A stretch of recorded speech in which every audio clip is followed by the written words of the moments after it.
Spring Boot is the most popular framework in the Java world, and getting started with Spring Boot is also really easy.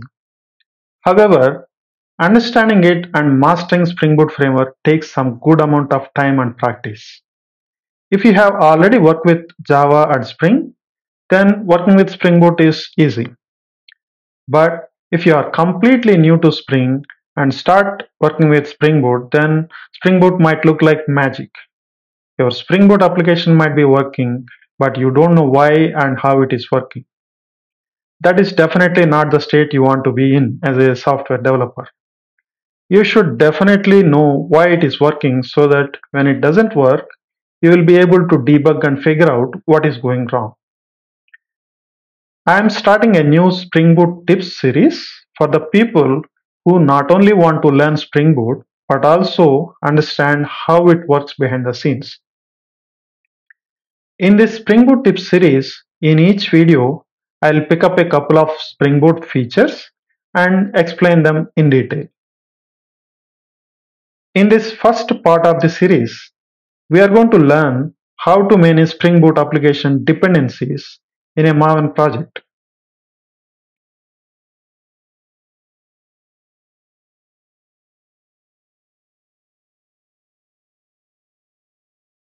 Let us start creating a simple Spring Boot application.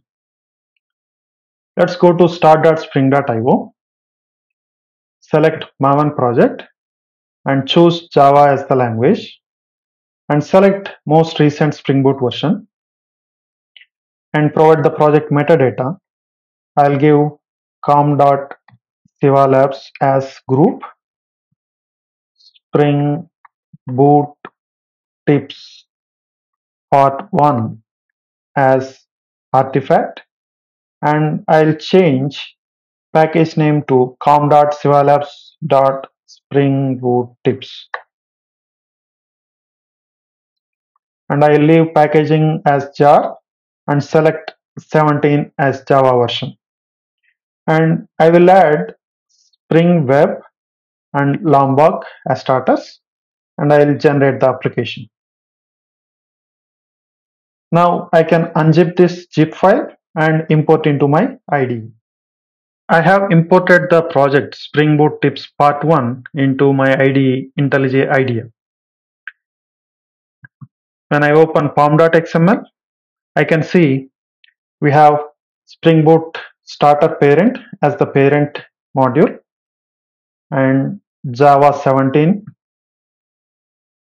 and we have Spring Boot Starter Web and Lombok dependencies added, and also by default we have Spring Boot Starter Test added to our project as a test dependency, and we have Spring Boot Maven plugin so that we can build fat jar. One interesting thing to observe is for any of these dependencies there is no version mentioned here.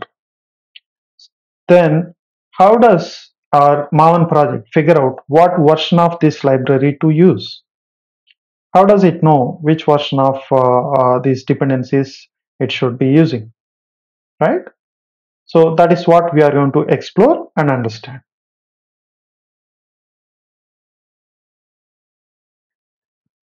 Before understanding how our Spring Boot application is able to figure out which version of these libraries to use, let us understand how Maven dependency management works. Let me create a simple Maven module.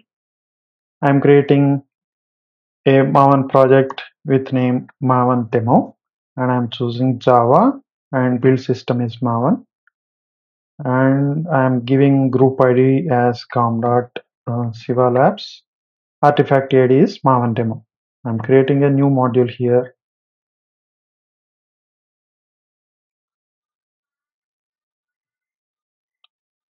When I open pom.xml, I see simply Maven compiler version Java 17 is specified and no dependency are added.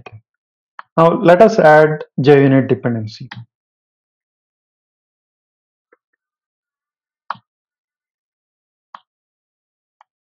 So I just added JUnit 4.13.2 as a test dependency. Okay. If I take a look at the dependency section of Maven demo project, I can see I not only have JUnit, but also it pulls Hamcrest core as a transitive dependency. Here, usually we mention group ID, artifact ID, version, and scope. There is another way where we can have a dependency management section, and we can add this dependency under dependency management dependencies here with version, and in our dependencies we can just use this dependency by simply specifying group ID, artifact ID, and scope without requiring version. Why? Because under dependency management section we gave complete details including version, so it will take this version and then add the dependency of the same version. So right now if we refresh and then take a look at Maven, it is exactly using 4.13.2. Let's say if we change it to 4.12, it's going to automatically use 4.12, right? So this way we can specify all the versions over here and then use under dependency without having to specify version. But what is the big deal? We are even writing more code. Why not simply put this whole dependency along with version here? Why to have a more code? Like we have a dependency management section with version and we have dependency section without version. Not a big deal and not a great benefit out of it, right?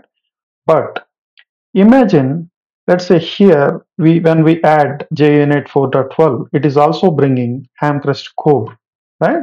So let's say I don't want to use Hamcrest core. Probably I want to use some other library for assertions and all. So what I can do, I can specify exclusions here, and then under exclusions, I can choose Hamcrest core. So here now I got only JUnit 4 dependency, not its transitive Hamcrest core dependency.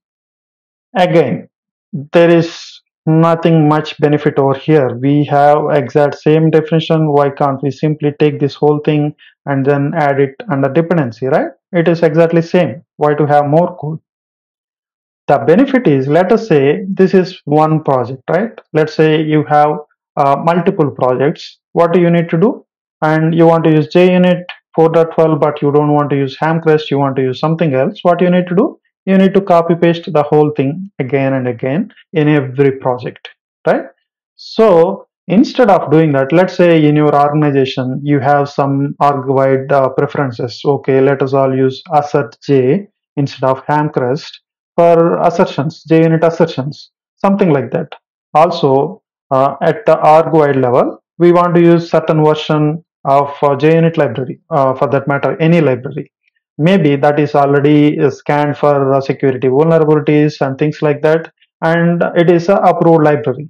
So instead of specifying the versions in every project, let us create a new parent module called SivaLabs parent.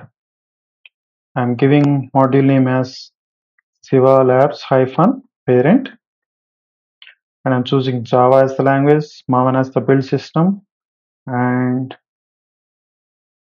group ID as com.sivalabs, and artifact ID is SivaLabs parent. Okay, I just created a project and I'm going to make it. I'm going to delete this entire src folder, and I'm going to make this as POM type. Packaging is POM type for my SivaLabs parent module. And here I'm going to have dependency management section.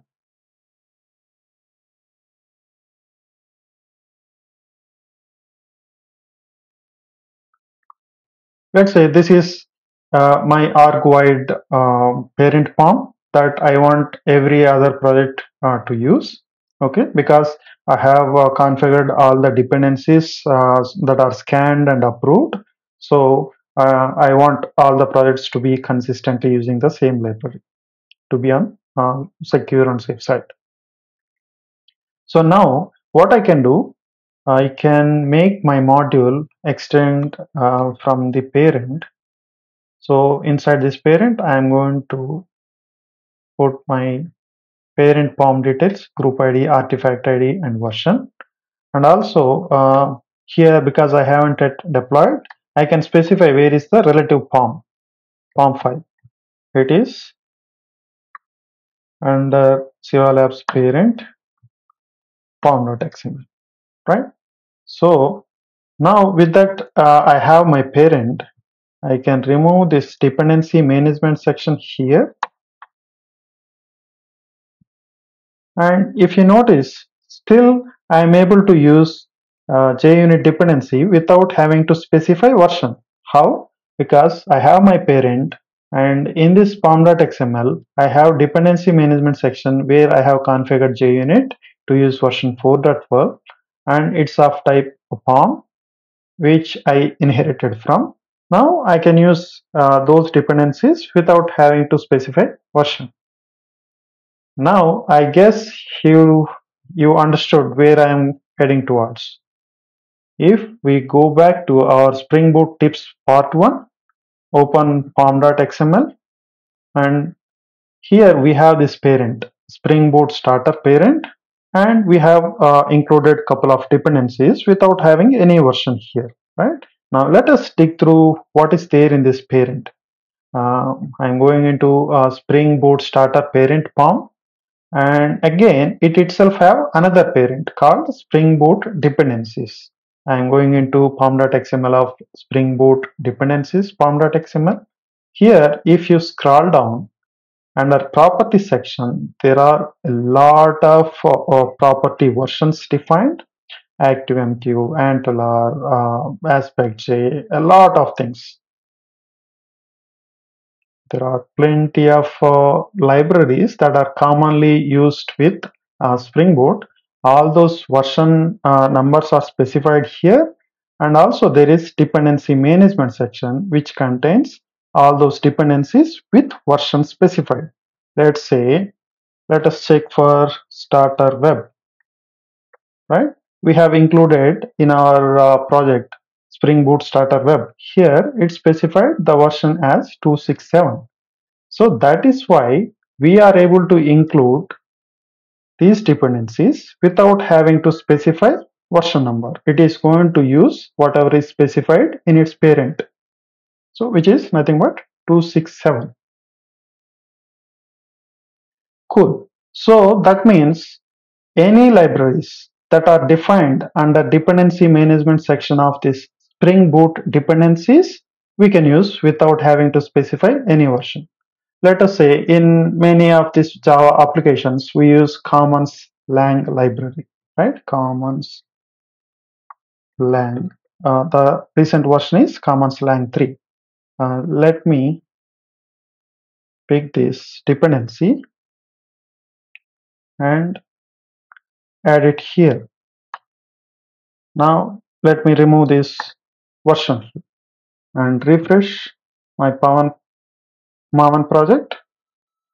And now I can see here in my Spring Boot tips part 1 dependency section, Commons Lang 3 3.12.0 dependency is added because it can find the version number from its parent POM. Nice. What if I want to use a different version of this library? Nice. Maybe whatever the version that is included in its parent POM is a slightly older version and there is a newer version which you want to use. So then how do you use it? One approach is you can simply specify version over here. You can specify 3.12, whatever. Let's assume it is included 3.10 in the parent POM, but you want to use a different version, more recent version, let's say 3.12.0. Okay. Now you can simply specify here let's say for whatever reason you want to downgrade also, you want to use a little older version. Right now it is 3.12. We can also use 3.11, right? So now if we check, our application is using common slang 3.11 library, not 3.12. Nice. But again, you don't have to specify version here. Another simpler alternative is you can go to this and check the package, this version property, copy the same exact property name and come back, and under property section change it to whatever the version you want to use, 3.11, right? And you don't have to specify here. So now without specifying version here, and still we can use 3.11. How it works? We are simply overriding this property value in our current project, which is already defined in the parent POM. We can override with whatever the version we want to use. But here is the thing you need to be careful with.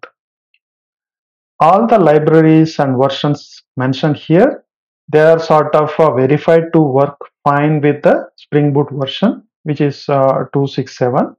But if you are changing it to use some other version, it is up to you to verify, okay, this library version is going to work fine with your current Spring Boot version. So you need to make sure it is working fine.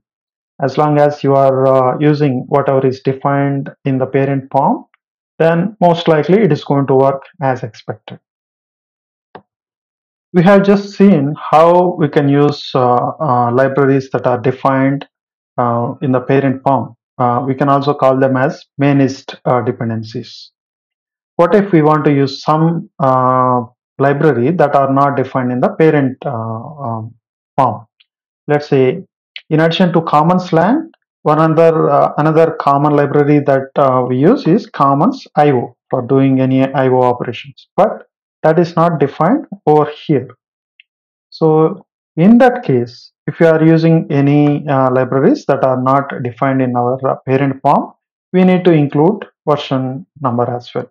Let's say I want to use commons IO, and I need to specify it because it doesn't have managed dependency configured in my parent. I need to use this one. Nice. Now, another interesting thing is, let's say we have Spring Boot starter test module added as a test dependency. If we take a look at dependency section for this project, we can see when we add Spring Boot starter test, it also pulls in a lot of commonly used testing libraries like Marketo and Hamcrest, Asset Core, so things like that. And here, if you take a look at Marketo core, which is version 4.0.0, that is transitively pulled based on starter test dependency.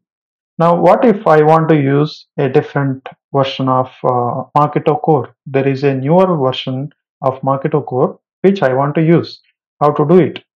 One approach is you go and explicitly define a dependency on Marketo core, but as I already explained, there is a simpler version. You go and check it here, what is Marketo version defined, and take the exact property name and come back to your project. Under versions, under property section, specify what is the recent version you want to use.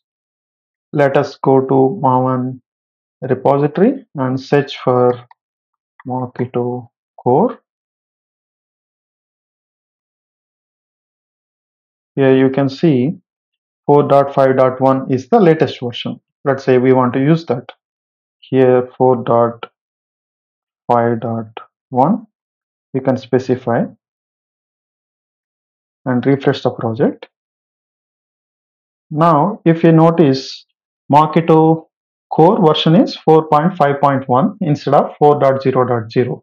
So that's how you can even upgrade or downgrade transitive dependencies also. But again, it is your responsibility to verify that upgraded or downgraded version is working fine with your application or not, because you have changed what is the default version. In this first part of the series, we have explored how Spring Boot dependency management works, how we can use managed dependencies, how we can use external dependencies, and also we have looked into how we can upgrade or downgrade transitive dependencies as well. I hope this is helpful, and in the next part of the series, we will look into another interesting concept of Spring Boot. Thanks for watching. Bye bye.